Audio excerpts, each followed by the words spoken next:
Greetings, listeners. It's your Destiny Pusher, Mrs. Cynthia Williams-Bey, and it's time to push through on this Fighting Friday so you can be restored and sprung forth into your destiny.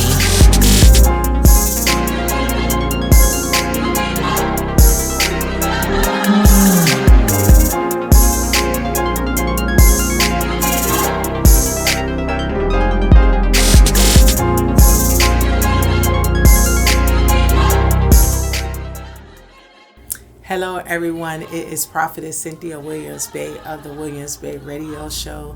Thank you guys so much for tuning into the show today. I know that you guys are used to seeing me like really excited, a lot of energy. I promise I'm still going to have that energy, but today is just a really hard day, right? And I'm here, I'm smiling, and I'm pushing forward and just, just living out what it is that I confess to you guys day in and day out when it comes to trials and tribulations. And as most of you guys that have followed my journey, you know that I started this journey not with just myself, but with my husband, my friend, my business partner, Mr. Andri Williams-Bey. It was a year ago to today's date that my life, my children's life, my in-laws' life, his friends, our family, it was a day that we all were impacted in a way that we didn't want to be impacted. It was a day that I lost my mate. I lost my life partner. I lost my husband. My kids lost their father. My mother-in-law lost her son. His siblings lost their brother. His family lost him. His friends lost a brother. Because one thing about Andri, he wasn't just a friend. He was a brother. He was like family. He just had something in him that just illuminated where people just flocked to him. He was able to make friends within seconds. He was able to get people that was reserved and closed off to actually speak to him. So today, the show is not going to be normal because it's not a normal day. And I want to do all that I can year after year after year to continue to celebrate him, to continue to celebrate his life.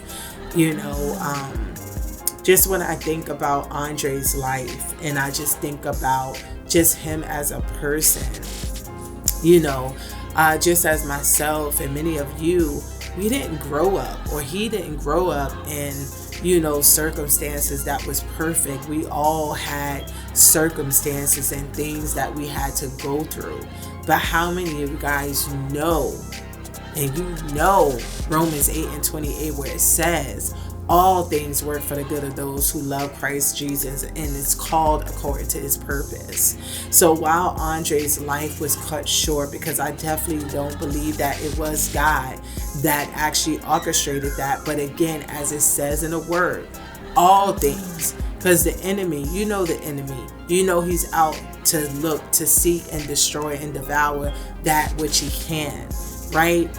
However, even in that, God still gets the glory. Even in that, prophecy still went forward. Even in that, and in his death, God still allowed Andri's story and what happened to him to save others and to encourage others. So that's what I want to do on today. I just wanted to come on and just have you guys celebrate and just share. If you're a friend, if you're a relative, if you're a brother, if you're a sister, and or a business partner, if you've had any type of contact with my husband, I want you in the comments to write down and just share just something about him. Share a memory, share something. He was, my husband, he just had a way about him, where again, he just was able to make anybody smile. He loved just giving back,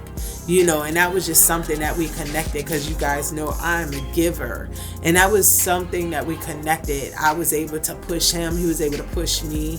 I was able to push him to give more, to love more. He was able to push me and pull me to stop people from taking advantage of me, because he understood giving, but he understood having boundaries. He understood not allowing anybody to walk over you as a child of God. So on today, help me celebrate him. Help me allow his legacy and his life to live on. So share it in the comments and tell me how my husband, Andri Williams-Bey, impacted your life.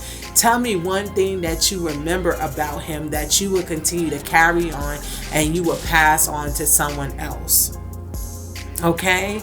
And me and my children, our entire family, I just want to just say from the bottom of my heart, from the bottom of our hearts, just thank you so much. Thank you, thank you, thank you. I was 9 weeks pregnant when Andri passed away. It was crazy.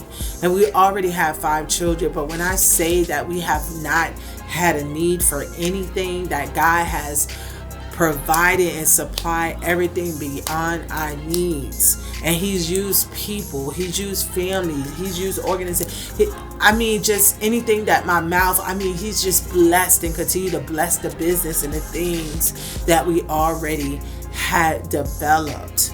So I just want to just say thank you. Thank you for thinking of us. Thank you for sending flowers. Thank you if you sent food. Thank you if you came and cleaned. Thank you. Thank you if you prayed and petitioned and put our names before the Lord. Just thank you so much. Thank you for supporting the businesses. Thank you for sharing this broadcast. Thank you for sewing into the Williams-Bey Radio Show. Thank you for referring me. Thank you if you bought a book. I'm telling you, thank you. Because everything that you guys do helps me to continue to push forward and to be able to take care of our children. So I just want to again say thank you. All right. Also, just thinking about Andri again, and just thinking about just some of the stories that came forth that his friends shared. My husband was definitely a fighter. He was definitely a fighter. And one thing, his favorite scripture was, I could do all things through Christ Jesus. So when it came to fixing stuff, he would not hire anybody to fix it. He said, Sam, I'm going to do it first. And then, and just to share a story, because we'll remember him, right? And one of the stories that will forever stick out with myself and my kids is during the pandemic, Andri's vehicle, his brake lights needed to be replaced. So, knowing him, I could do all things through Christ Jesus. He's like, I'm going to fix this, and I got it. So I'm out shopping. Me and Madison, we're out shopping, and the rest of the kids are at home while we're out shopping. And I get a call from him. He's like, Sid, come home. I need you real quick. I'm like, what happened? Every time he called me like that, something did happen. So I'm like, okay. So I'm praying all the way home. Like, what happened? I pull up, Lord, and my entire thing is off. Like, I'm like, what happened? The garage is off. It was just crazy. And, with him trying that, like, he ended up, it was a whole story, right? But he ended up having to call somebody to fix the car. He tried to fix it himself and blew out the entire garage. It's crazy. But, that was just my husband. And I just, I love that about him. I love that about him, that he always tried. He just didn't always look for help. He always tried in everything he did. Whether it was, being a husband, him being a father, him being a business owner, he always tried to figure out ways to make himself better, even in his mistakes, so that's what we meshed together. But, one thing that I wanted to share, because again, I'm the encourager, I'm the pusher. I just want to encourage anybody out there that's dealing with grief, because that's what Andri would want. He would want me to continue to push forward. He would want me to encourage others to keep going, because I mean, when someone passes away, the promises of God over their life and over your family does not stop. And that's what I want to share with you today. I want to share with you today that you have to continue to push forward. And the reason I say that, and this is even for some of you that may not be dealing with death, but you might be dealing with, your family and forgiveness, or you might be dealing with some obstacles in your business. You just might be dealing with life, because how many of you guys know that life can be so unfair, right? 9 weeks pregnant, losing my husband. You get what I'm saying? Like, life can be so unfair, but how many of you guys know that God is so good even in that? And one of the things that I want to share is we have to push forward, because again, the promises of God are still on the table. And see, when an enemy comes in and the enemy touches you, whatever the enemy touches and takes from you, whether it's your spouse, your finances, your house, or anything like that, it says in the word that he has to repay you sevenfold. So the reason that I continue to push forward, and the reason I need you to push forward, is because you need to get to the promised land. You need to get to the promises that were spoken over your life and over your family's life. So let me tell you a quick story. There was a time when me and Andri, we were really going through it when it came to our business. And it was one of those seasons where it was just like, I was just like, I'm ready to throw in the towel. I'm ready to shut this thing down. I'm not dealing with people lying on me and dragging me through the dirt. And when I say God was just like, right? Like, God stopped me. Like, no, you need to, like, I'm going to make your name great. I'm going to do this. It doesn't matter what people say. It doesn't matter what the circumstances look like. Like, God is the creator. He is the author and the finisher. He knows our story from the beginning to the end, from the end to beginning, from the middle to the side. He knows it, right? And God knew that on August 5th of 2021 that I was going to lose my husband, my children was going to lose their father, our family was going to lose Andri. And during that time, I could not give up in the business. I had to be in a posture where I was able to handle, not my husband. So a lot of you women, I'm really telling you that you have to make sure that you're able to handle things even without your husband, because God knew.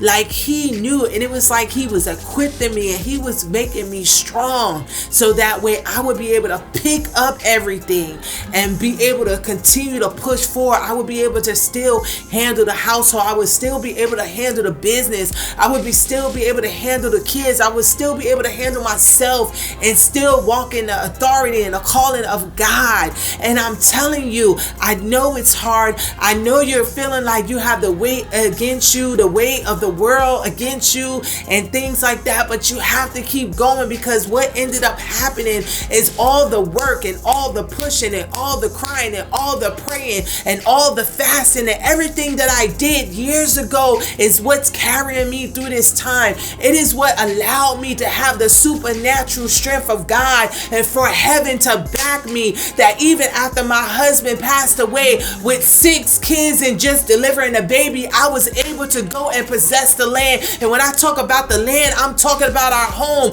the home that we raised our children in, the home that we rented and we had memories in. I was able to keep that for our children, because the enemy wanted to take everything, because the enemy comes to kill, steal, and destroy. So the enemy didn't just want Andri. The enemy wanted our family. The enemy wanted our inheritance. The enemy wanted everything. And I had to keep going, and I had to secure the promise for our children, because it was spoken over Andri's life that he would be the curse breaker of his family. So even though he's gone, the curse is no longer there. His children are prosperous. In the name of Jesus, we had a marriage that did not end in divorce. You understand what I'm saying? Like, the prophecies were still fulfilled over his family. Do you understand what I'm saying? So you have to keep pushing forward, because you got to get to the promise. You got to get to it, because otherwise the enemy will snatch it up. So if I wouldn't have pushed forward during those times, where would I be right now with my kids? Where would I be with the business? Where would I be? How would I be able to take care of them? The provision came through me pushing forward then. So now it's like a river flowing and provisions and resources and support. Imagine having 6 kids and losing your husband and trying to go to a 9-to-5. Do you understand what I'm saying? Imagine trying to find, y'all see the state of this world. Imagine as a single mother trying to have 6 children, losing your spouse and trying to figure out daycare.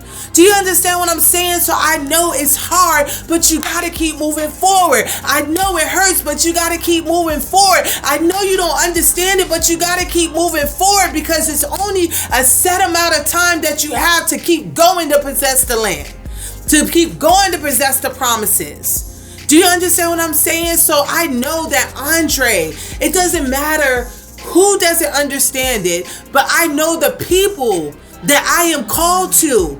This is going to resonate in your soul. It's going to pierce your heart, and it's going to give you a second wind of strength that's going to allow you to get up out that bed, because listen, joy comes in the morning. Morning only lasts, trouble only lasts for only a certain time, but joy comes in the morning. God tells us not to mourn too long, not to grieve too long, that we have to press forward. Do you understand what I'm saying? I know Andri will be so proud and so happy because this was something that we were working on for years, getting our credit together. You understand what I'm saying? Practicing good stewardship so that way we could get in a position. We were working towards purchasing this house. And it was like the enemy just came and tried to snatch everything.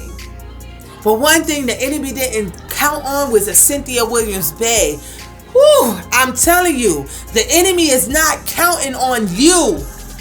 You understand? I need that to be your declaration. See, the enemy thought that he was going to come in and snatch your loved one, and it was going to make you go into a mental incapacity, and it was going to make you immobile, but he did not count on who God called you to be. You have to be the Joshua of the family. Let me tell you, Moses, I look at it and I'm like, wow, God, you know, I always try to figure out ways to make my life parallel to what's happening in the Bible and make it biblical and see how I can get understanding and encouragement from the word of God. And I'm like, wow, God, this reminds me so much of Moses and, you know, the promises that were made over Moses and how he was able to understand that it was a promised land, but he didn't actually get to live and see the promised land, right? But guess what? He was still able to, his family and everybody was still able to, because guess what? There was a Joshua.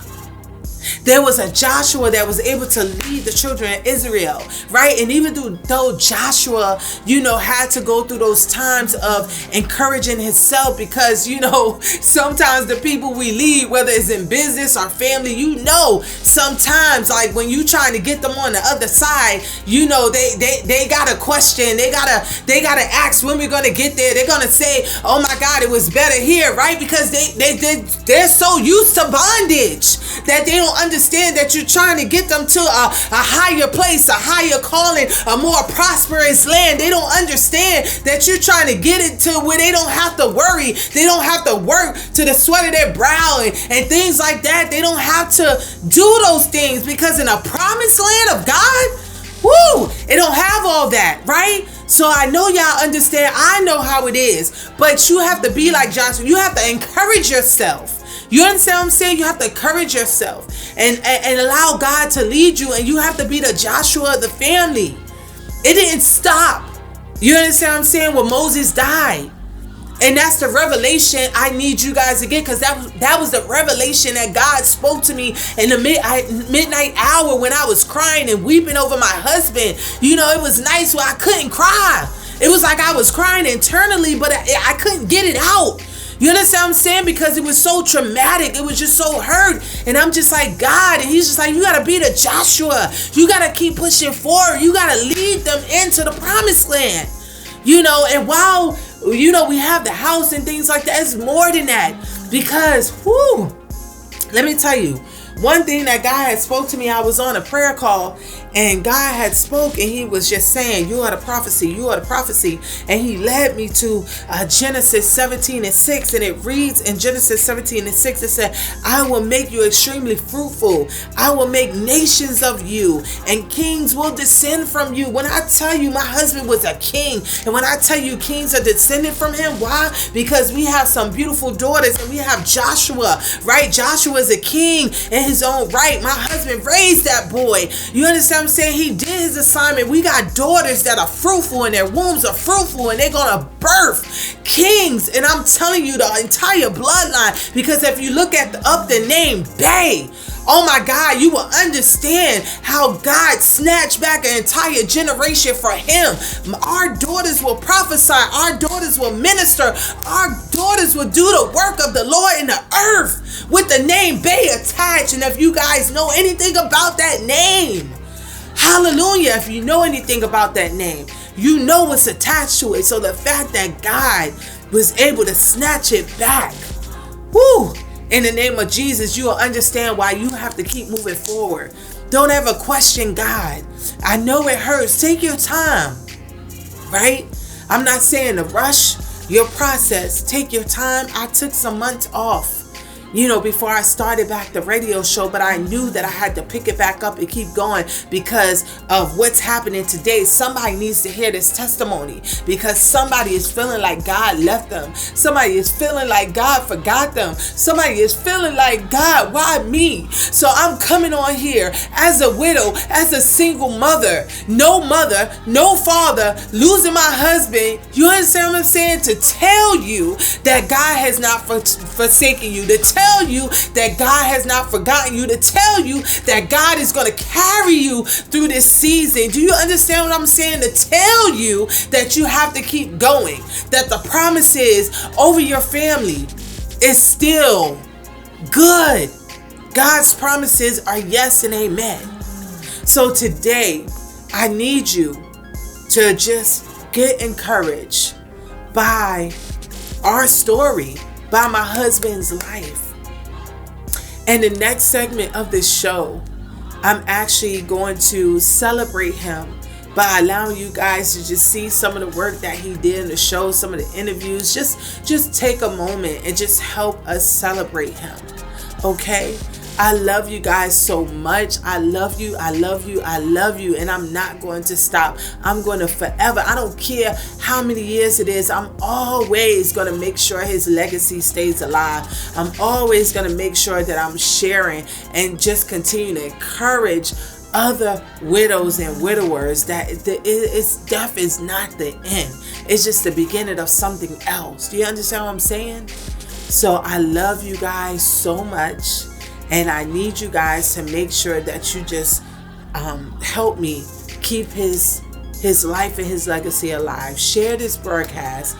Anybody that you feel led that has gone through anything, let them see this because God himself needs them to know. I'm God's mouthpiece and I'm telling you, he has your back. Everything that he said is going to happen. All right? So thank you guys so much just for tuning into the show. And I pray that you guys are blessed by my testimony in my husband's life. And I pray that this next segment blesses you guys. God bless. Thanks for tuning in today. This is your host, Andri Williams-Bey. Got a special guest in the building. Somebody I've known for, how long has it been? 97? Wow, it's about 20-something years. Yeah. He's the president of the Board of Education. I went to school for marketing and business management. Been married for 15 years, and he's a father of 3. Been working in the higher education field for over 20 years. So he's been very well versed in knowing what to do with problem children that have developmental delay issues, or any type of issues you would have. Is this the guy you would talk to? So without further ado, this is my guy, Al Jenkins. Oh man, thank you, man. It was a great introduction, man. You make me feel special. Hey, you're a special guy, man. How to make sure you come in right. I appreciate that, man. So let's not belabor the time. Let's jump right into all the things. So we pretty much already talked about dealing with, education, sports. Because right now we have a lot of single mothers that are tuning in, listening to all the different things that we're talking about. And they're used to hearing all of the women's perspectives. But I surprised you today. We got a men that's going to handle this for the rest of the month. And I know you're interested in what we got to say. So let's jump right in. One thing I want to really talk about is the education piece and how it affects our community, how it affects our Black people, how it affects Latinos, how it affects everybody. And, we've gone through the educational system. We have questions about X, Y, and Z. Is this true? Is that not true? What's your take on, the literature that's given to our kids that we're already teaching them about things that we feel aren't particularly the right thing? Well, I think that's the conversation that is changing now. With the Black Lives Movement has definitely giving this conversation a lot more girth, which we didn't have before. And I think now school districts are having a conversation with each other about, is the curriculum that they're teaching, is it really fair and accurate? Right? And so now, before, where I don't think it would have been even discussed, and then now we're in a situation where it is being discussed, and school districts are starting to try to change it to show the narrative that, minorities did more than just being slaves. Yeah. And I think, and I think that's where, having our elected officials and holding them accountable is gonna make the real difference in seeing this curriculum change, right? You've heard about the 1619 project, right? Yeah. Where it aims at reframing of the country's history by placing the consequences of slavery and contribution of Black Americans at the very center of the U.S. Right? Yeah. So, people are afraid of that narrative, but it can't be if you let the history books remain the same, the only thing that minorities did were we had nobody that was an inventor. We had nobody that was a scholar. We just were slaves. And so I think this narrative is definitely going in the right direction, and we got to hold everybody accountable. Definitely. So how do we reverse that? Is it a situation where we need to get the right people in place to change all the literature? Are we going to just go back and just revamp this whole educational historical piece? Like, how does that work?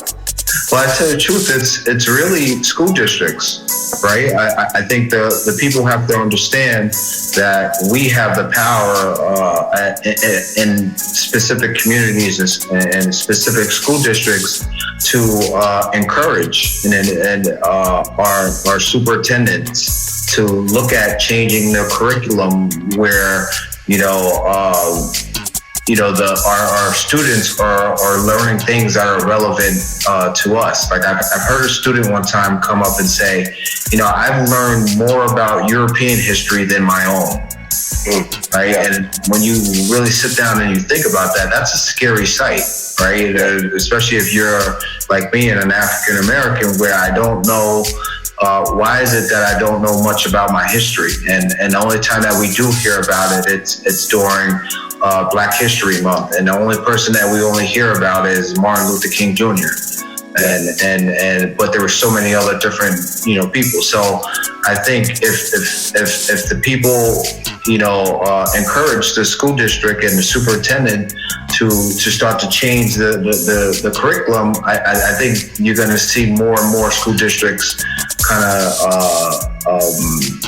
change their mind and think about that narrative. Because to tell you the truth, it's up to them. It's up to these school districts to change it. Yeah. So is it a possibility that one school district can make that change, another one could not, and then we have different things being taught throughout the country? Yes, and it is, and that's why you have to make it almost a federal law, right? You have to make it. You have to go up to the highest courts in order to kind of get them to change that narrative, and it's going to be difficult, right? It is, but there are, but again, that goes back to making sure that our legislators are held accountable. And I think for a long time, like I said, especially within the minority community, legislators didn't have to really listen to us because they knew we weren't going to go out and vote. But I think this year was a big wake-up call for them, and I think they're starting to realize we are a force to be reckoned with. But, with us, we got to make sure that we continue to hold them accountable for what they said they were going to do. So if changing the curriculum to make it more diverse is our priority, and this is why we voted our particular lawmakers in, then we got to make sure that we hold them accountable, because once they do it up there, then our superintendent has to make sure that he does it, right? Yeah. But again, in certain situations, you don't have to wait to have a federal law for that to happen. Sometimes the superintendent can do it itself. But I think problems where you have certain districts that don't do it, then that's where you have to make sure that you hold your elected officials accountable. Gotcha. So just to give it some context, I'm going to base it off the movie Lean On Me. So Joe Clark was the teacher. The guy that was above him, forgot the other guy's name. He was the superintendent, of schools. Mm-hmm. So that guy that was above Joe Clark would be the person that would be able to change that in a district by district basis. Definitely. Right. Yeah, the superintendent has the power to do a lot, but again, it goes back into these standardized testing, and it goes into a whole bigger issue. And I think, changing that narrative has to be important too, because you can't change the curriculum, but then the standardized testing doesn't change. And so it's a lot bigger than just changing the curriculum, but I think that's step one. Yeah, definitely. That kind of actually ties into my next point of, myself and my wife, we own childcare centers, and we're seeing these children at a much earlier age than the school district actually get them. So we're able to notice different things, and we do want to give these kids somewhat of a success story at an early age before they hit the school district. But the dilemma we have is that the school districts don't want to diagnose them, I guess, for the reason that they don't want to take on the burden. Is that a situation where we contact the school district as well, or is it something bigger than that? Well, it's actually bigger than that, right? And what there is, it's called the Part C of the Individuals with Disability Education Improvement Act. Mm-hmm. And this is, I believe, is a federal law. And what it happens is it's under the Part C of that, where it's called Early Childhood Intervention. Mm-hmm. Right. And so what this does is basically this supports the educational system for young children from birth to age 6, kindergarten area, where you have victims of high risk of child abuse and or neglect, or you have children who have developmental delays or disabilities, right? Yeah. And what happens is the state and the federal government has to pay for, services for these students to be caught up to. So before they even get to pre-K or kindergarten, they've already started the services, right? So to bridge that gap. And what happens is school districts don't want to pay for those services because they cost money. Yeah. Right. And so depending on your district, where you may see, your center may see a child that is delayed, but a lot of the districts see it as they're only behind one, reading level or 2 reading levels. That's okay. We can catch them up. We can catch them, but it's not that, right? So it's why are you waiting until the person gets into 5th grade, where they've already experienced anxiety, where they've already experienced the education is not funding them because they're already struggling, And then it just exasperates the situation, right? Yeah. Catch it early, catch it before they even get to pre-K or kindergarten, and then let them gain that foundation that they need in order to be successful moving forward. Don't wait, because then it just makes it harder. Yes. That's awesome. But I think we got to look at, our different states and find out if early childhood intervention is possible. And what happens in our community, especially minority communities, they don't know about that, right? They don't know about that process, but also you do have a stigma about it. People are like, I don't want to get my child's not delayed. No, listen. Yeah. Nothing happens, nothing happens once your child gets this service. It's not like it's on your diploma when he graduates from high school, it's going to say, hey, Alan Jenkins, got early childhood intervention in second grade. It's not that. He can't go to Princeton now. Right. No, that's not going to happen, right? It's making sure you bridge that gap, right? And that's what we need. And we can't, us as a community, we can't be afraid to ask for help. Yeah. I see that a lot in the parents that we deal with. Sometimes they really don't want to hear that their child has an issue. Even though we're with their child for 10 hours a day, we can see it outside of the family setting. So, that's something I think is paramount to get these kids above the curve before they get to school district, because it just continues on to the point where they go to high school. And now you have a 6'7" high school senior who wants to go to college, but all these things are tagged along to his record. So, since we're speaking about that, what do you say to a single mother who has like a aspiring athlete that is really talented, but the books aren't there? What do we do in that case? Do we get ahead of it in the junior year, senior year? I mean, you've got to get ahead of it before it even gets to that point, right? Because when it's all said and done, what matters is, again, and let's just make it as an example, all right? You want your son or daughter to play Division I sports, right? Yeah. And what you have to understand is there's certain requirements that has to happen, right? And those requirements depend on, what they're taking in high school, right? So to be eligible, you have to make sure that you do well, right? And you have to have, 4 Englishes while you're in, high school. You have to have 3 social sciences. You have to have, a 2.6 GPA. And depending on what your GPA is in high school depends on what your test score has to be for your SAT or your ACT. Right. So if you didn't do well all through high school, and then you go, so if you have a low GPA in high school, you have to have a higher SAT score to be eligible, right? ACT or but if you have a high GPA, you can have a lower SAT score or ACT score to actually get into college, right? It's a scale, but you would have to go onto the NCAA and look at what that scale is.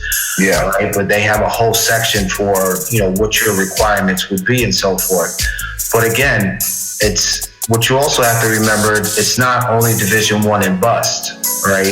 There's so many other different options as far as, going Division II and Division III, but also junior colleges and community colleges also offer, those inspiring athletes to go about it just a different route.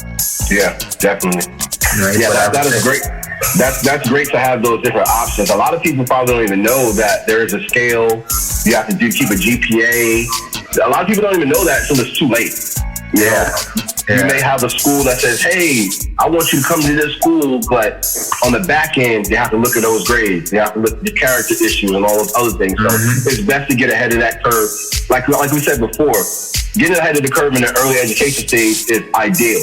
But then let's say it passes that point, you still have to take it and tackle that issue at some point before you get to the point where you're missing opportunity just because you didn't take the bull by the horns at an early stage, And definitely, and I think, I go back to my experience where, in high school, I didn't really take it serious, right? And And then in, I think, 11th grade is where, I started getting my recognition. Grade, all of a sudden I did,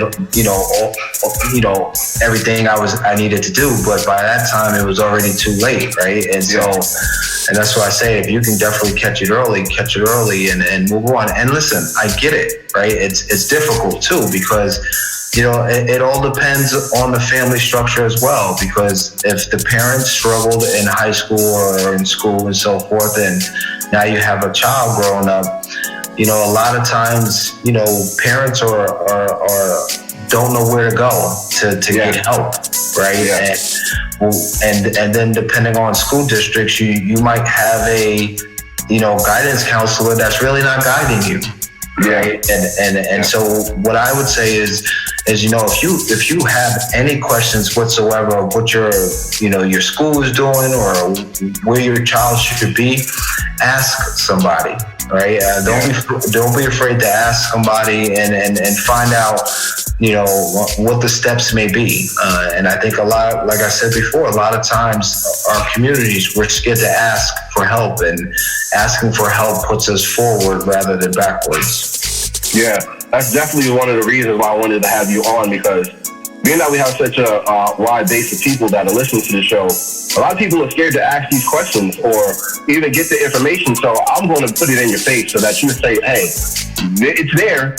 I just need to take the next step and say, let me grab these resources. So that is great. All right, y'all. Thanks again for tuning in to the Williams-Bey Radio Show. This is your boy Dre. Once again, I got another special guest in the building for Men's March Madness. Oh, this guy's an icon. I mean, it was one of the best kept secrets on the East Coast. Forget just Virginia. I think on the East Coast. When I grew up in New York, so I knew about this dude back in New York way before I came to Virginia. I was like, man, I can't believe he's in Richmond, Virginia, and I'm going there. So if y'all don't know who I'm talking about, I gotta let you know who this is. This is my boy, Mad Skills. Give it up for him. What's good, brother? What's going on with you, man? Oh, man, listen, slow motion, man. How you doing? I'm trying to make it shake.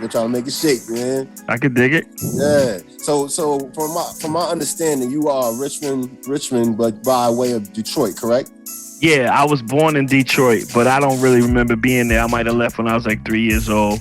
Gotcha. Spent most of my younger childhood in Fayetteville, North Carolina, and then came to Richmond, Virginia. Gotcha. So all your history is basically Richmond, right? Yeah. I ain't even really fall in love with music until like I was here. You know what I'm saying? Gotcha. So I remember you did some type of project in the North Side. That's where you're from, North Side, right? Mm-hmm. Well, I've lived everywhere. I lived in every side of town in Richmond except for the West End. I never lived in the West End, but I lived in Churchill, East End, West End, South Side. I mean, North Side, South Side, and, Churchill, East End. So definitely. And you went to John Marshall, is that correct? I went to Kennedy. I went to John F. Kennedy, which is in the East End. Gotcha. Off of Mechanicsville Turnpike, Cool Lane. Yeah, that was my high school. Okay, so folks, look, this, like I said, he's from around here. He's attainable. This is something that can really be done. This is not a person that grew up in California, that grew up in Atlanta. This is a person that born.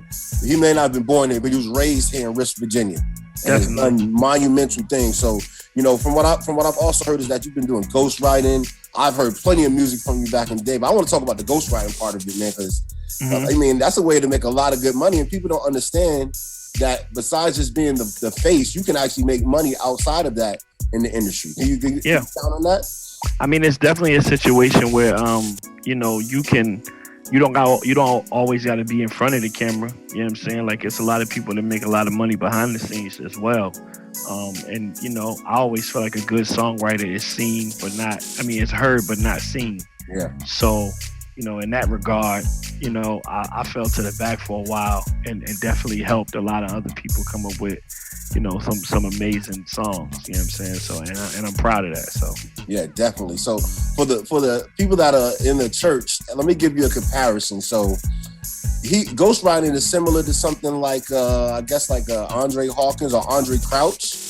Somebody who will write the song and then basically tailor make it to whoever's going to sing it. So this guy is the one that's pretty much the brains behind a lot of songs that we heard. We probably even know he wrote them, but we jamming to him for sure. So ghostwriting is definitely an outlet for other people that, a lot of people want to rap, but can't really have the swag or the style to get into it, but there's the other options. That's the main focus of that. So yeah, it definitely is.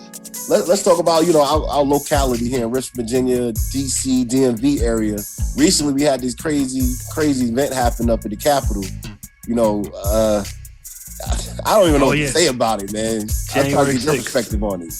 Yeah, January 6th, man, that was a crazy day just in the history of our country. We ain't never seen nothing like that before. Well, not in our lifetime.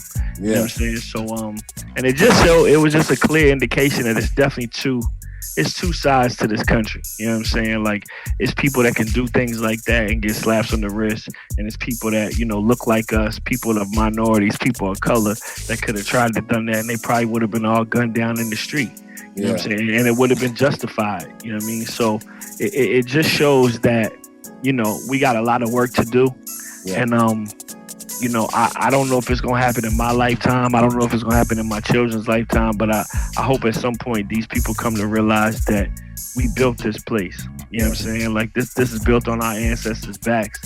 And, you know, you're going to have to come to terms with that. Yeah. Like, let's just come to terms with it and just keep pushing, because that is a fact. It's not something we made up. It's not something that we just say just to be saying it. It's the truth. It's documented.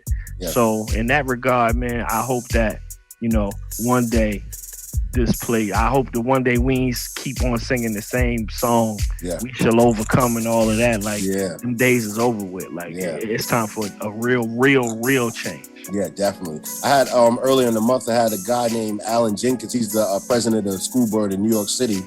And we were talking about how sports correlates with education. And, you know, one of the main things we have as Black people is sports and entertainment are our two pillars, you know, as far as what we contribute to the world. So we were speaking about how we can build some type of force around that, how we can build colleges to work with elementary schools. How do we get the sports people to, you know, bridge it back down, and even entertainment. You know, we need to use these different vehicles we have to make some noise in the aspect of what we just spoke of. You feel the same about that? Yeah, definitely, man. You know, I've always felt like, you know, the earlier that you learn about something, the better. You know what I'm saying? Especially if that's something that you want to delve in or something that you want to be a part of. You know, and it's always good to have other avenues, and education is always a key. You know what I'm saying? Like, I feel like that's something that's very important to the youth, and never lose sight of that. You know what I'm saying? Because once you have that, they can never take that away from you. Knowledge is power. Yeah. So in that regard, you know what I mean? I definitely see that happening. And I think if we could start reaching back when they at a younger age and grooming them and making sure that they know that they are important, that their voices do matter, they don't have to grow up with those doubts and things that could get them off of that path. Even though, you know, you're going to have trials and tribulations growing up, it's always good to have a solid foundation. Like, and that's family. And a lot of kids might not have that family structure.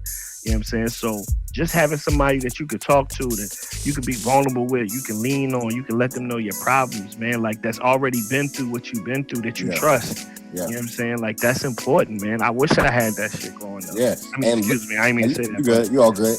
I wish I had that growing up. And somebody that looks like you, somebody that talks like you, you know, that understands the whole area that you grew up in. So that is something that is very, very monumental with us, you know, getting to that point where we're making some noise on the world stage. Yeah, so for real. Like I talked with the same person I talked about, Alan Jenkins. We talked about how getting into the school system at an early age and really making ourselves known that, hey, the history really wasn't the history of what you're being taught. This is the real history, you know? And, you know, segueing into, I didn't even write this down, but you were teaching at U of R for a minute, University of Richmond, correct? Yeah.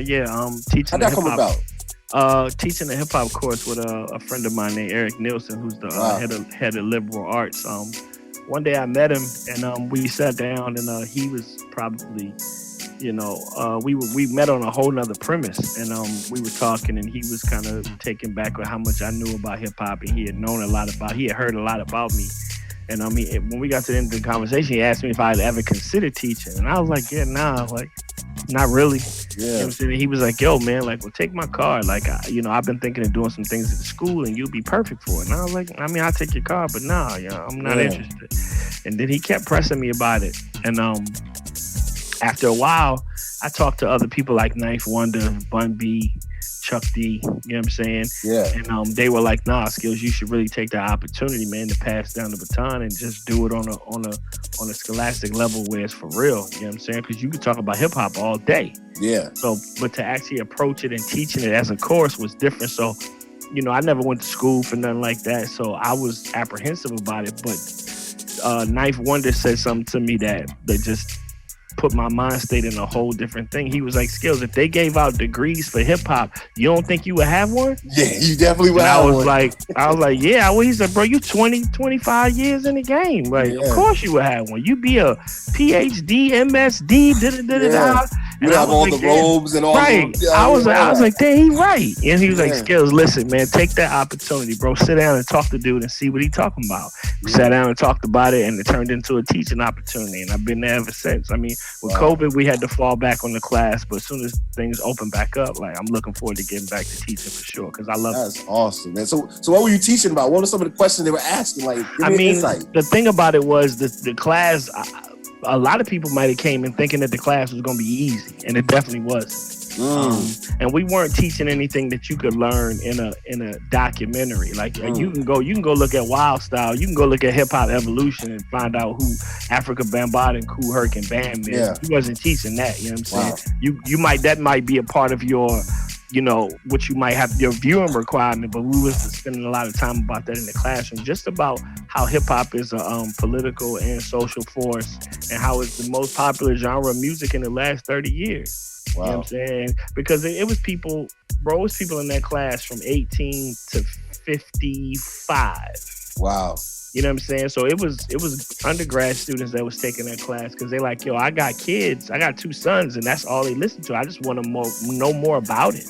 Wow. You know what I mean? So it was definitely an amazing class, but we had the most popular class on campus. Like, it gotta be.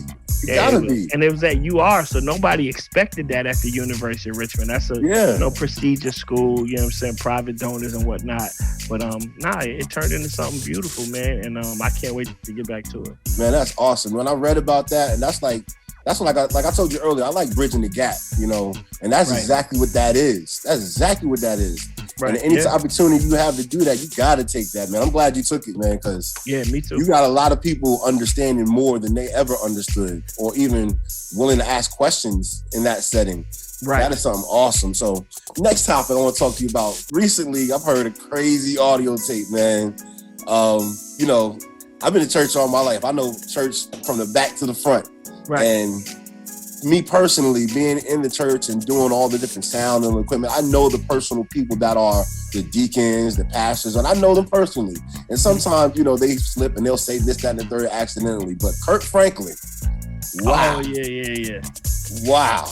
That was like, it was like a bombshell. But to me, it was just regular. It was a regular person to me, just, you know, saying regular things.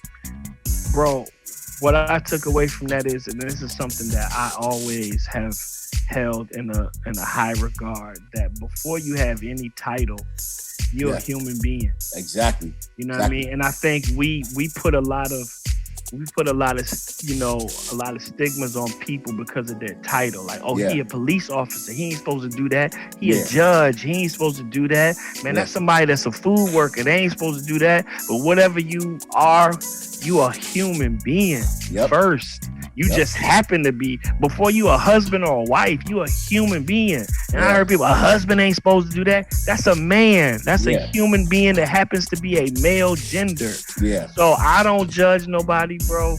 I done definitely had words, intense words with my children as they've gotten older, and you know what I'm saying? Maybe not to that degree, but I can understand the frustration of a parent that with a child that's an adult at this point. They not. You wasn't speaking to a 9-8-year-old. You speaking to an adult. You speaking to a grown man. Yeah. You know what I mean? So I don't judge that in no kind of way, man. I hope they find a place of common, you know, that they can get to a common place of respect and have a good relationship as a father and son. But sometimes you had those moments, and that one just happened to make it to the public. Yeah, happened to make it didn't shock me at all. I was like, all right, what's the next story? Exactly. This ain't no real story. That's regular human everyday interactions. Yeah, and, man. You know, and that's one of the things that I like to, you know, like I said, bridging the gap. You go to church and people say, hey, I'm a deacon, this, that, and the third, but come on, talk to me like a real person. Right. You know what I'm saying? Because I know once we leave this church house, you may have the same words Kirk Franklin has to you. Right. Just don't act like you don't. Right. Don't act like you don't. Yeah, definitely. So, I climbed up to the highest mountain, looked all around, couldn't find nobody. I went down to the deepest valley, looked around down there, couldn't find nobody. I went across the deep blue sea, couldn't find no one to compare to your grace and love and mercy. Nobody greater than you. You see, I searched all over, couldn't find nobody. I looked high and low, still couldn't find nobody. Nobody greater, Jesus. Nobody greater than you. Nobody can heal me like you can. Oh, most holy one, you are the great I am. Awesome in all your ways, and mighty is your hand. You were here, carried out redemption's plan. You were here, carried out redemption's plan.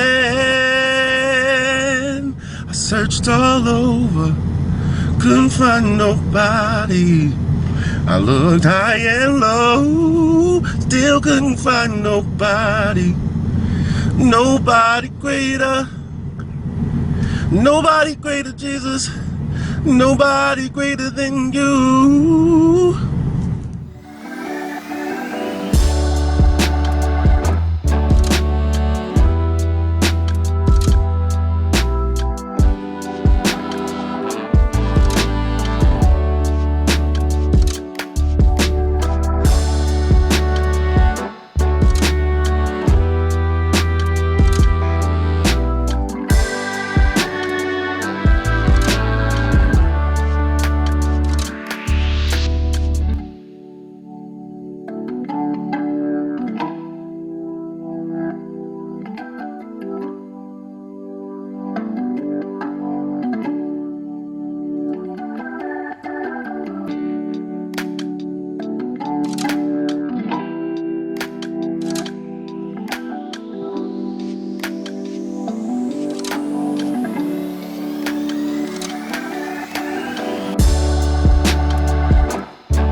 Thank you for tuning in to the Williams-Bey Radio Show here on Rejoice 101.3. To be a guest or to become a partner of our show, please be sure to email me at cindy@bayradioshow.com. To stay up to date with us and to catch the replay, visit us at www.bayradioshow.com. And don't forget to follow us on all social media platforms at Bey Radio Show. And again, this is your Destiny Pusher, Mrs. Cynthia Williams-Bey, and I need you to meet me back next Friday at the same time so that God can restore you and spring you forth into your destiny.